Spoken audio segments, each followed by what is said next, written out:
Manners from Heaven by Quentin Crisp. Chapter 5, Advanced Crisperanto, opening quote. Manners are of more importance than laws. Manners are what vex or soothe, corrupt or purify, exalt or debase, barbarize or refine us, by a constant, steady, uniform, insensible operation, like that of the air we breathe in. Edmund Burke, Letters on a Regicide Peace. Some people are born fault-finders. Of the whole man they seek only the Achilles' heel. The difference between a well-mannered person, who chooses not to react to every human foible he encounters, and someone who can't keep a bitchy temperament under control, is not that the former is unobservant, but that he has achieved a certain measure of inner calm. He doesn't feel compelled to build himself up by tearing others down.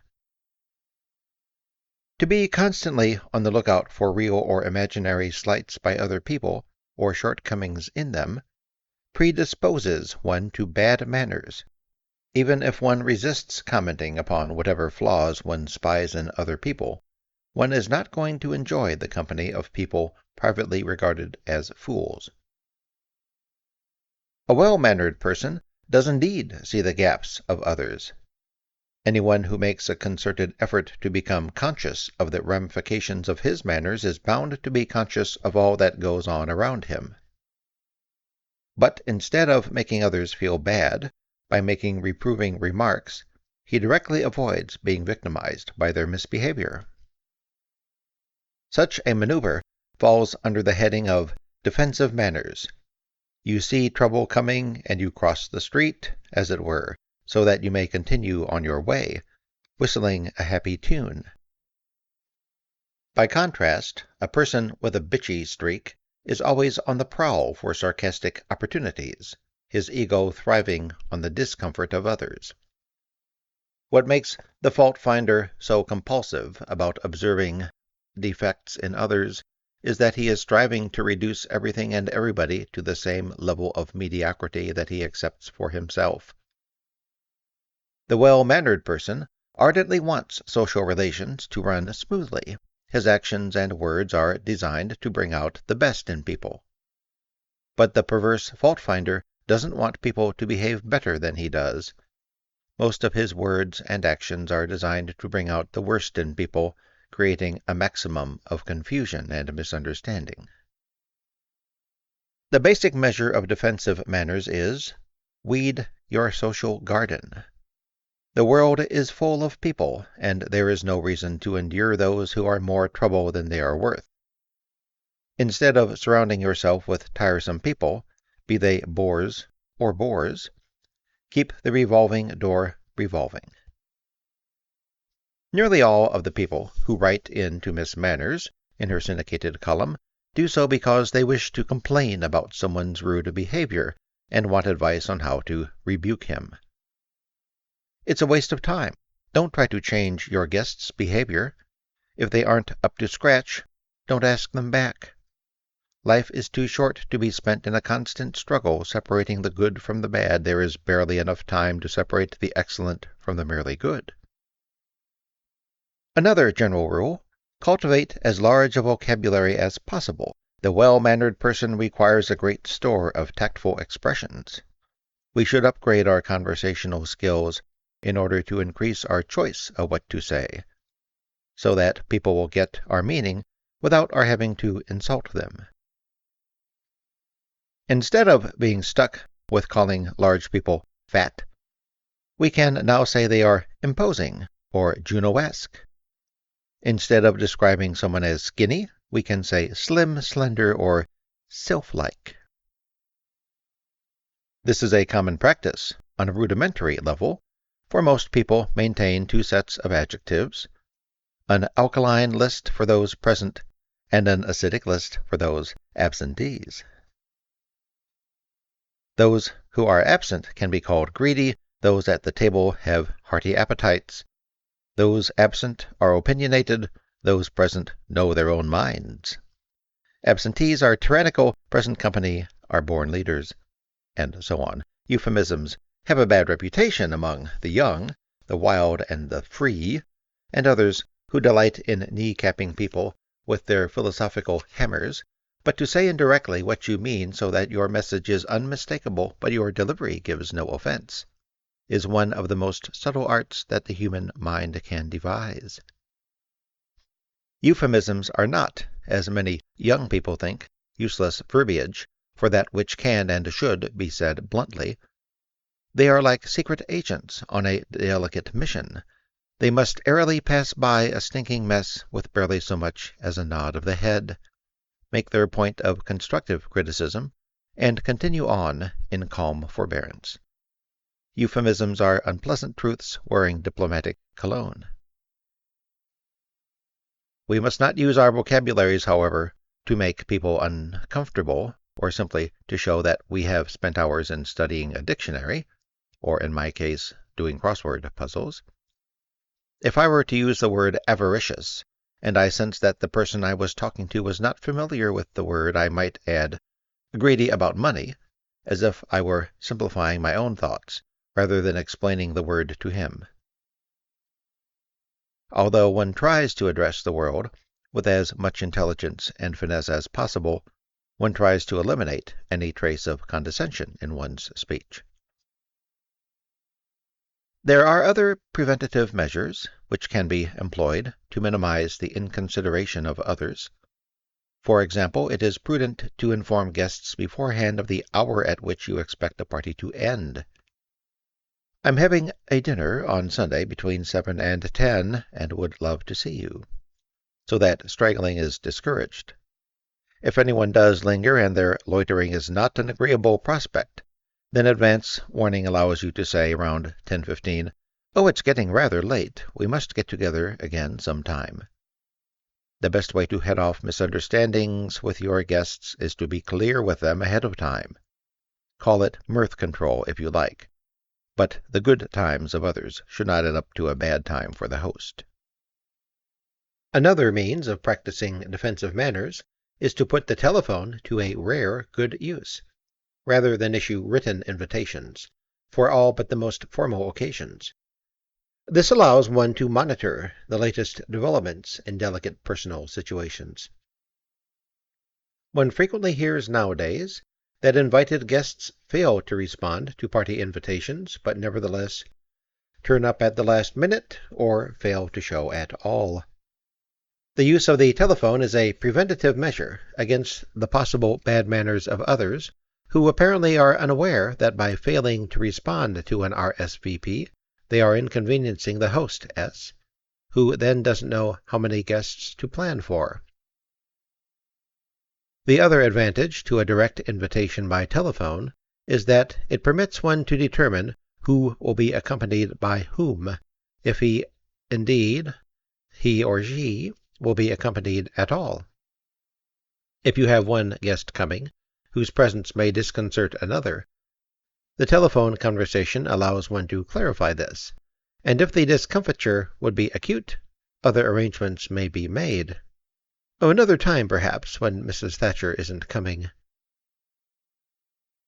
A successful hostess foresees every conceivable problem and seeks to diffuse any threat to placidity.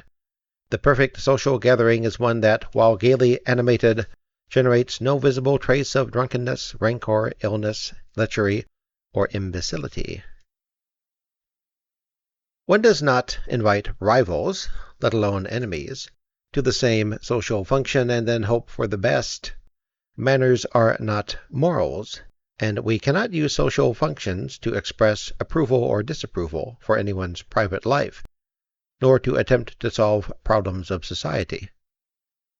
The perfect hostess employs manners as a neutral technique of making everyone invited into his or her home feel at home, or everyone he or she socializes with in the outer world feel comfortable. Should we feel compelled to work for social change of some sort, there are other arenas for appropriate action. Where a hostess is faced with confronting sharply divisive people, he or she should offer different parties. It is a waste of one's resources of hospitality to mix the wrong people on any social occasion, as if hoping or dreaming that one's home will become a sociological melting pot, in which proximity will overcome vast differences in education, taste, and aspiration. The most pleasing and successful parties that I have attended were those which appeared to be joyously spontaneous, but which in fact had been meticulously planned as to who was invited, what was served, and imaginatively executed. Much of what constitutes the mild errors of manners among certain people is based on the assumption, never baldly stated, that somehow he or she is special, and thus beyond the rules. For instance, you get someone on the telephone saying, "Hi, how you doing?" without identifying who he is because he expects to be recognized, and who, when asked for his identity, may even say, "Well, who do you think it is?" This is coy and absurd. Such informalities are simply inefficiencies, and should be treated as such. Graver errors that are common in the 18 to 30 group include open or surreptitious drug use at social gatherings. Most drugs are antisocial in their effects, ultimately, if not immediately, which is why their use is almost invariably a breach of manners. But what's worse, most recreational drugs are illegal, and anyone who commits an illegal act on the premises of a hostess is involving others in a criminal offense.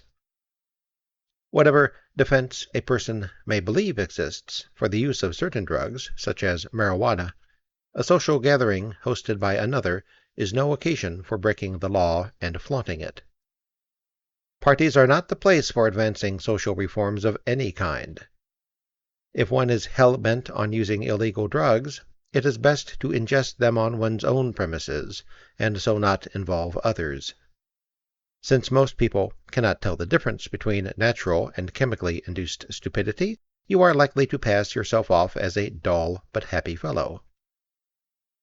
Anyone who lives in sin, in the eyes of society, be it for the use of drugs or illegal forms of sexuality, should have the decency to cool it when in the presence of real people. That is, those who form the majority of a society and establish its standards. As to the use of other drugs, tobacco or alcohol, these can be discouraged assuming the hostess so wishes by a variety of means. It is possible for a hostess to say, or have printed on an invitation, "This is not a smoking household." One does this only if cigarette smoke is considered a sufficient irritant or health hazard to justify the faintly pompous policy. Again, it is best to state this clearly before the guest has arrived, for the choice must be his. Do I want to go to Mr. Clean Air's dinner party and not smoke for several hours? If the small, persistent voice of his tobacco habit says, "Cough, cough, what a damnable inconvenience, well, I just won't go," then at least he won't feel hurt for not being invited. It is bad manners for a guest to say, "Have you got an ashtray?" as if permission to smoke is taken for granted. Allowing a smoker to smoke may well irritate others, but forbidding him to smoke irritates only himself. As for alcohol, the best way to ward off problem drinkers is not to give cocktail parties and not to encourage the sort of occasion where drinking gets out of hand. You can serve wine only in an attempt to keep some of your guests sober longer than they would be if spirits were available, or you can concentrate on giving brunches or dinners, where alcohol consumption is usually more moderate. You can invite guests for a midnight snack after some form of entertainment. In addition to limiting your guests' alcohol usage, this stratagem is an economical way of being gracious. If all these tactics fail, and you've still got a drunk on your hands, more serious measures are in order. Perhaps you will have to weed your social garden again. The problems that one encounters on an occasional basis in hosting a soirée are nothing compared to the domestic discords that can occur when two or more people are sharing a residence. Even at the most gloomy party, one can console oneself by saying, "This too shall pass," and be reasonably sure it will end before sunrise, when all the vampires creep back into their crypts. But with spouses, in-laws, flatmates, and all those who the more disruptive of your life their behavior becomes the more often they tell you they love you, what kind of excuse is that? It is no easy matter to extricate oneself from a trying situation. I do not allow this problem to arise in my own life. I have not lived with anyone since reaching my mid-30s, and have not had the remotest wish to be seen by someone else, eating my morning corned beef hash and eggs, with a scraggly beard and my hair in curlers. I would rather move to the third world and be crushingly poor and alone in a rice paddy, than be pent up in a penthouse with some professional cellmate who insists on being my soulmate. I don't want to sing the nearness of you to anyone, but judging from the expanding list of shared accommodation classifieds in the papers, the bulk of humanity is lining up, for reasons of economics or debauchery, to live in communal beehives where the days are filled with a socializing buzz and the nights are rendered sleepless by snoring and other nocturnal emissions. For those who don't have enough sense to live alone, a few guidelines from the sidelines may help. Clarity of communication coupled with tact is an invaluable tool in preventing misunderstandings occurring from any social situation. But it is crucial when two or more people share a dwelling together.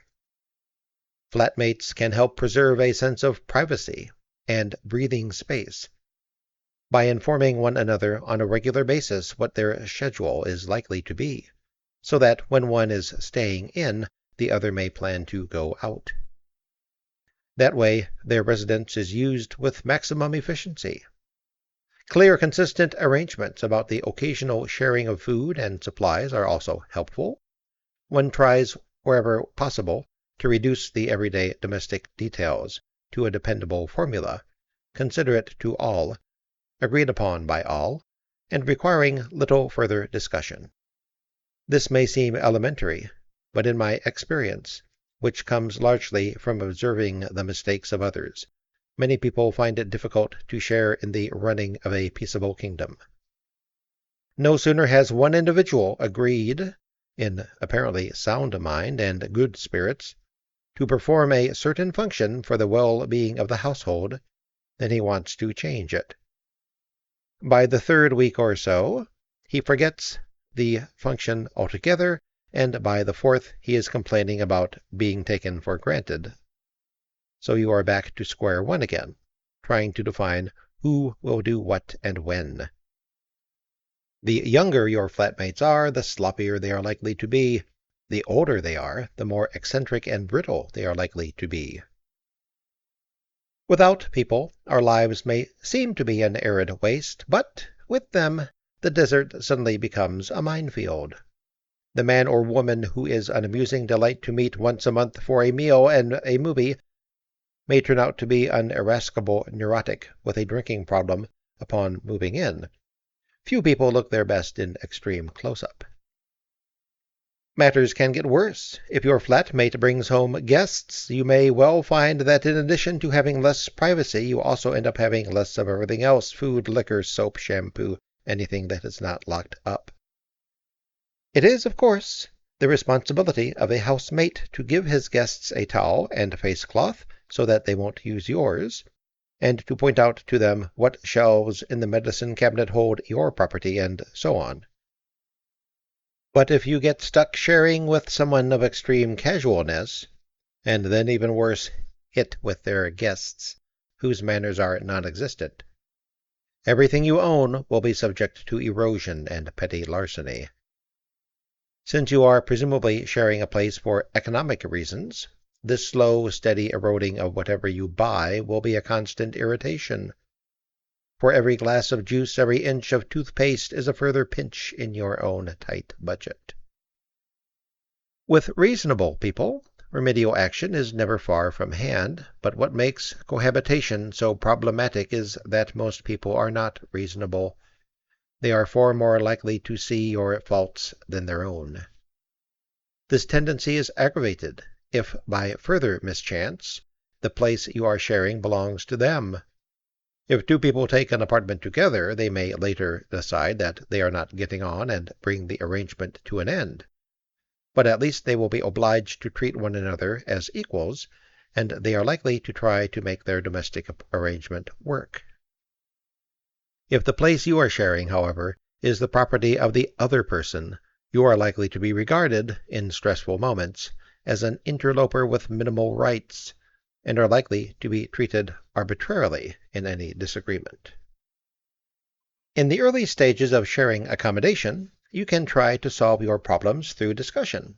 Beyond that, you must employ defensive manners, and begin avoiding your flatmate as much as possible, and protecting your property from the petty pilferage of his guests. This policy is only a stopgap measure, for it is likely to cost more than you planned or can afford to eat your meals out or go away for weekends in order to preserve your sanity. As these extra costs mount, the whole point of sharing a place to save money will become blunted and worn down to pointlessness. Thus, exhausted and exasperated, you will have to begin again, looking for a place to lay your weary head alone. Man is basically a modest animal, who sometimes behaves immodestly. The current era is a period of such derangement. All bodily functions are unpleasant, and for the most part we are aware of this. By mutual consent and in compliance with the law, most physical functions are performed out of sight of others. Due to the modern trend, however, of people becoming regressively infantile in the name of being progressively uninhibited, we are likely to be exposed to all sorts of tasteless behavior that aspires to be rebellion, but which in fact is merely revolting. Things were better when couples didn't mistake the living room for a bedroom in full view of everyone else. Physical passion should never be given a physical expression in public, any more than vomiting or defecating. No one, thank goodness, advocates that people should go about with long green strands of snot dangling from their noses in the name of nasal freedom. Yet quite a few people have been converted in recent years to a belief that it is permissible for them to inflict the sights, sounds, and smells of their bodies on any innocent bystander in the name of sexual freedom. Only a minimum of politeness is required when you live with someone with whom you are in basic agreement. Something more is needed for those to whose opinions and actions you find yourself opposed, and when you find you have settled in with someone thoroughly incompatible, you must avail yourself of all the courtesy of which your vocabulary is capable. The well of togetherness contains a multitude of microparasites that you will never find in the well of loneliness. If one is constantly frustrated and defeated by the social environment in which one lives, good manners will remain an abstract subject rather than an embodied idea. John Keats once wrote, "That which is creative must first create itself." So it is with manners. We must first of all seek out those people and situations most conducive to bringing out the best in us. Then, when we have become calm and strong in our manners, we can take our models of behavior out into the wider, ruder world for an airing, a challenge, even an occasional beating. Time and again throughout our lives we will follow this tidal pattern of renewal and return, for always the object is to encourage good manners in others through example rather than through censorious nagging, and when wearied of that tiresome process, to recuperate alone in pleasant surroundings.